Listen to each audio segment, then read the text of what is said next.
Máme tu už prichystanú muziku. Dneska by sme sa naučili, trošku si zaskakali na veľmi chytlavé rytmy tancu zo Šarišského jastrabia.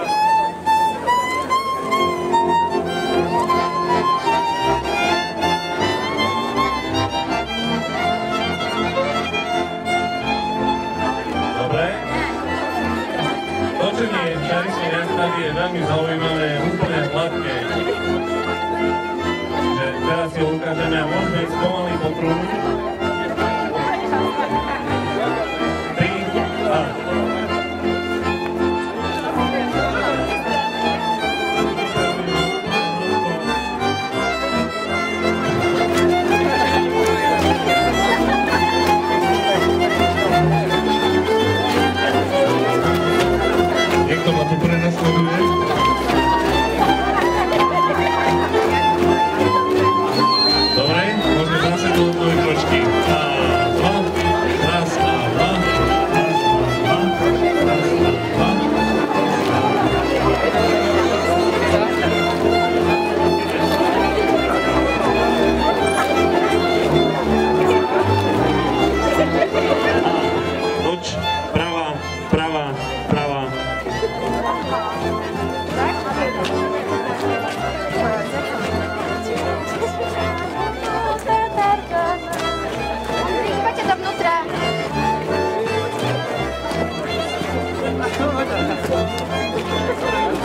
Dobre, ak môžete, a dúfam, že môžete, tak sa teraz dáme do párov a skúsime si tie dvojkročky a točenia do jednej, do druhej strany.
Dobrý deň, nech sa páči, kľudne popozerajte, ponúknite sa.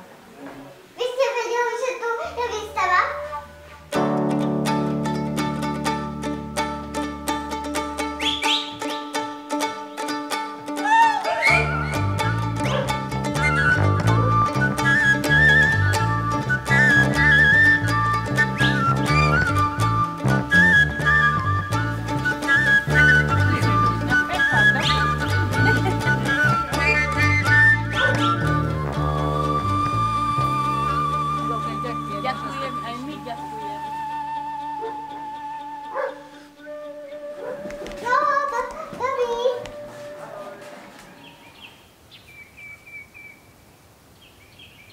A pak je tady výstava Vojty Slámy, který nám přijel z Brna, a který zase je takový trošku specialista na starší fotoaparáty, že jemu digitál je trošku cizí se mi zdá a má rád filmy a hlavně staré filmy a takové techniky, které nikdo moc dneska nepoužívá, takže on by vám potom řekl něco k tomu jeho programu a hlavně má hrozně dobrý víno, což se boje teda, že to je rozvíjeno.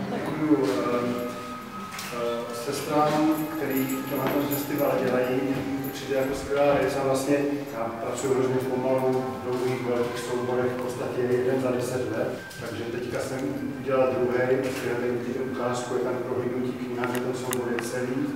Jsou to všechno vlastně osobní vizuální deníky. Není to přímý dokument, často tu situaci třeba musím zastavit nebo zopakovat, a nebo prostě se snažím žít tak, aby bylo co fotit. Když jsem přestal být tím profesionálním fotografem, který skutečně jsem vystudovaný a vždycky to moc komponuju a moc řeším, a když jsem tohle opustil, tak vlastně jsem byl schopný zaznamenat atmosféru země, která to prostě potřebuje.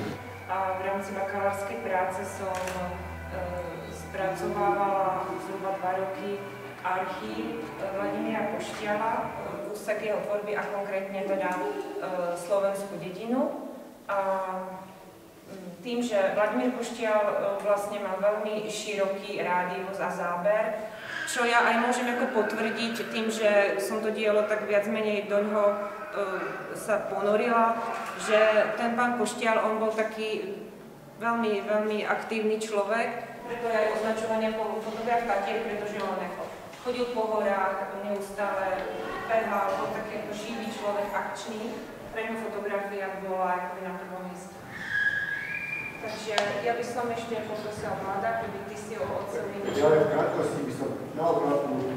A dá sa povedať, že do dnešného dňa je spracovaných možno 5% archívu. Čiže ten zbytok čaká na skenovanie a vďaka aj za tento priestor, ktorý sme dostali na organizovanie tejto výstavy. Ďakujem.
la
tralla. Vínom dánom, nepozeraj na mňa, vínom dánom, nepôjdeš ty za mňa, vínom dánom, nepozeraj na mňa, vínom dánom, nepôjdeš ty za mňa.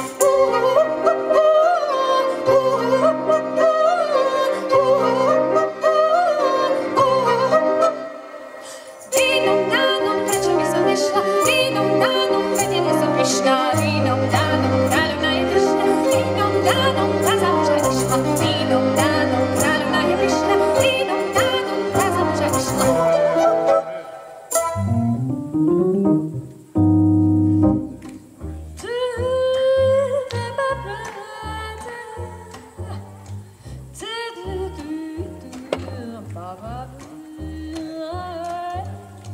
Prší na najkrajšej, najtichšej ulici, v jedinej najbanskejšej Banskej Bystrici. Divadlo pre bábky, tanky a aleje, asi ma sentiment potopí, zaleje.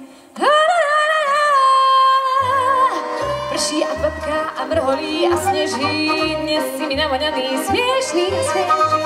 Zober ma do parku súdru Holenina, keď tebe švitory rovnako mi prepína.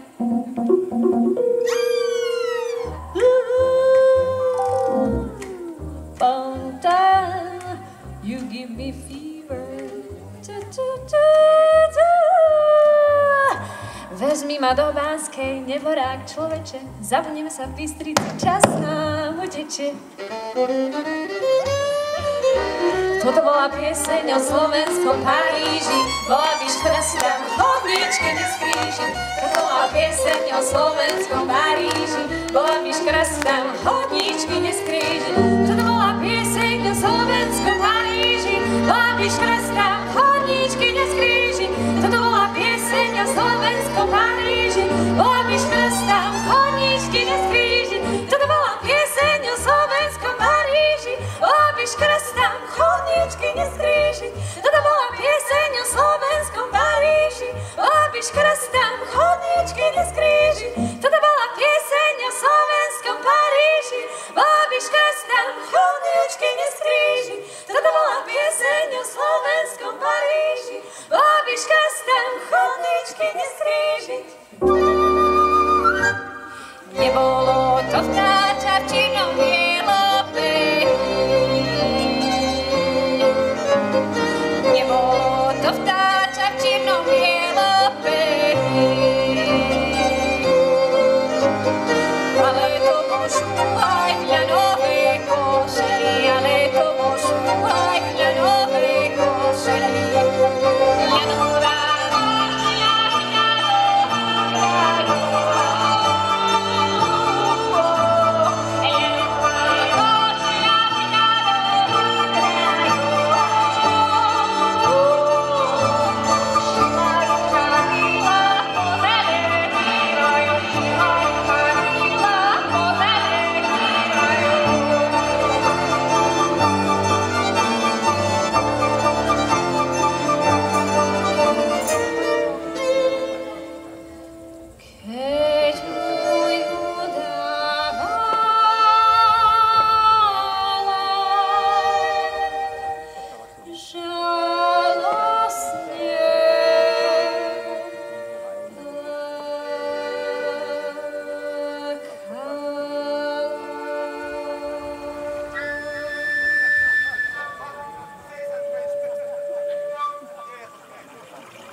chvíli teda prejdeme už k tej folklórnej časti nášho dnešného programu, pretože nás čaká folklórny súbor Hornát. A dnešný program začne teda, ako som už spomínala, špeciálnou takou modnou prehliadkou značky Pôjt, ktorú má na starosti Miška Bednárova. Takže myslím, že Miška by nám mohla o tomto povedať niečo viac. Tak, moja značka Pôjt je v prvom rade o takom slovenskom suveníre a darčekových predmetoch, že ja spracúvam taký slovenský znak do takej priateľnej podoby pre ľudí, ktorí chcú nosiť akože hrdo Slovensko za sebou. Ale nie je to len o tom, je to napríklad aj motív plasov, ktorý je typický pre Slovensko, alebo neviem, že motív krávy a podobne. A teraz nová kolekcia, ktorú vidíte teraz, sa inšpiruje dedinou, takže som veľmi rada, že som mohla prísť na Šumiat a odprezentovať ako premiéru práve tu, lebo je tu strašne veľa inšpirácie na okolo a hrozne sa mi toto páči.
Najvzácnejšie v živote totiž nie sú veci, ale chvíle.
Priniesol niečo iného. Niektoré chvíle som sa pokúsila odložiť vo veciach, v malých obrázkoch, ktoré sa mi krčia. Často ožívajú. Počujem v nich spev.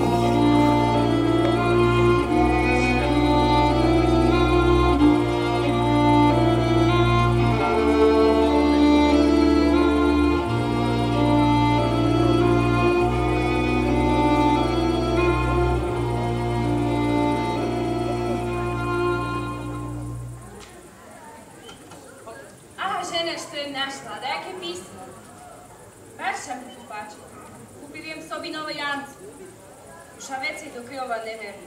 Vás. Čom steňa, mamičko, čom steňa?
Hej,